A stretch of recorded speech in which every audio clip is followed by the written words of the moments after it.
Ողջույն, այժմ ես քայլ առ քայլ ցույց կտամ, թե ինչպես կատարել գույքագրում բարքընտրոլ հավելվածի միջոցով։ Մուտք ենք գործում հավելված։ Այստեղ են երևալու մեր գույքագրման բլանքները։ Ներքևի աջ անկյունում տեսնում ենք ավելացնելու կոճակը։ Սեղմում ենք այն նոր բլանք բացելու համար։ Միանում ենք կշեռքին, անմիջապես հավելվածից, սեղմելով Bluetooth նշանի վրա։ Կշեռքի հաջող միացումից հետո վերցնում ենք շիշը, սեղմում ենք սկաների կոճակը, սկանավորում ենք շտրիխ կոդը, ըմպելիքը հայտնվում է էկրանին, դնում ենք շիշը կշեռքի վրա, սպասում ենք մի քանի վայրկյան։ Ինչպես տեսնում եք, հավելվածը ավտոմատ կերպով կշեռքից ստանում է քաշը, սեղմում ենք պահպանել։ Էկրանի վերին հատվածում ստանում ենք ծանուցում, որ ըմպելիքը հաջողությամբ ավելացվել է։ Ահա թե ինչպես է դա արվում։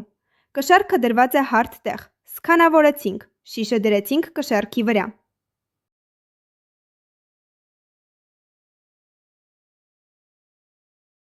Այժմ ինձ հանդիպեց փակ շիշ։ Գտնում ենք այն որոնման դաշտի միջոցով, ակտիվացնում ենք ամբողջական շշեր կոճակը և ձեռքով մուտքագրում փակ շշերի քանակը։ Սեղմում ենք պահպանել։ Ես պատահմամբ մուտքագրել եմ 1, 2 թվի փոխարեն, դա նույնպես հեշտությամբ ուղղվում է։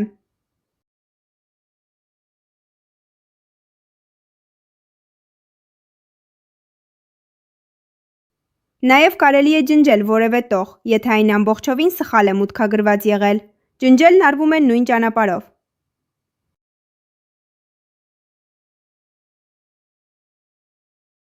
Եվ այստեղ մենք տեսնում ենք, որ փոփոխությունները չեն անհետանում։ Գույքագրման բլանկում խմբագրված ըմպելիքների գույնն ու կարգավիճակը փոխվում են։ Փոփոխությունները տեսանելի կլինեն ոչ միայն հավելվածում, այլ նաև արտահանված հաշվետվություններում։ Նարնջագույն, խմբագրված, կարմիր, ջնջված ապրանքներ։ Պատրաստ բլանկն այս տեսքն ունի։ Ինչպես տեսնում եք, ըմպելիքները բաժանված են ըստ կատեգորիաների։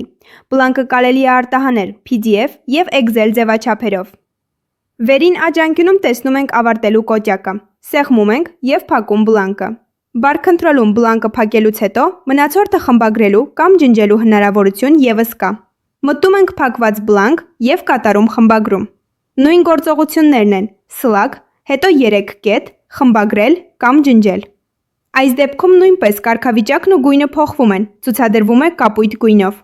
Մեր հաշվետվությունը պատրաստ է, կարելի է այն արտահանել և ուղարկել ֆինանսական բաժին կամ օգտվել ինտեգրացիայի ֆունկցիայից։ Գլխավոր էջում տեսնում ենք արտահանման կոճակը բլանկի աջ կողմում, սակայն կարելի է նաև մտնել բլանկ և արտահանել հենց այստեղից, կոճակը վերին աջ անկյունում է։